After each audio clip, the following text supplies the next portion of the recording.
Periodic table অৰ্থাৎ পৰ্যায়বৃত্ত তালিকাত পৰমাণুবোৰৰ এটমবোৰৰ যিটো এটমিক সাইজ বা পাৰমাণবিক যিটো ব্যাসাৰ্ধ সেইটো বাওঁফালৰ পৰা সোঁফাললৈ গ'লে কমি যায়। আমি যদি সাধাৰণতে ভাবো যে বাওঁফালৰ পৰা সোঁফালে আমি পৰ্যায় এটাত যেতিয়া গৈ থাকো তেতিয়া তাত ইলেক্ট্ৰনৰ সংখ্যা প্ৰটনৰ সংখ্যা বাঢ়ি যায়, মানে এটমিক নাম্বাৰ পাৰমাণবিক সংখ্যা বাঢ়ি যায়। গতিকে তাৰ সাইজটো বা পাৰমাণবিক ব্যাসাৰ্ধটো ডাঙৰহে হ'ব লাগিছিলে, কিন্তু সৰু হয়। ইয়াৰ কাৰণটো কি? এইটো অতি সহজ।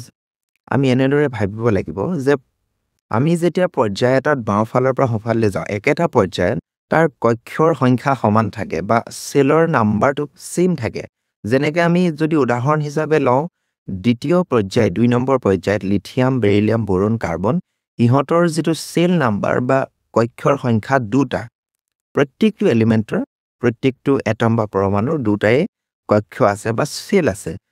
কিন্তু আমি বাওঁফালৰ পৰা সোঁফাললৈ যাওঁতে সিহঁতৰ প্ৰোটনৰ সংখ্যা বাঢ়ি গৈছে, মানে নিউক্লিয়াছত প্ৰোটন ডেন্সিটি বা প্ৰোটনৰ ঘনত্ব বাঢ়ি গৈছে।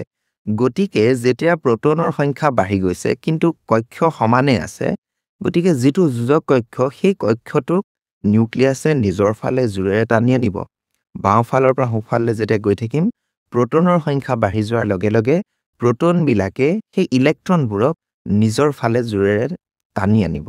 সেই কাৰণে বাওঁফালৰ পৰা সোঁফাললৈ যাওঁতে পৰ্যায়বৃত্ত তালিকা বা পিৰিয়ডিক টেবুলত এটমবিলাকৰ পৰমাণুবিলাকৰ যিটো সাইজটো কমি যায়।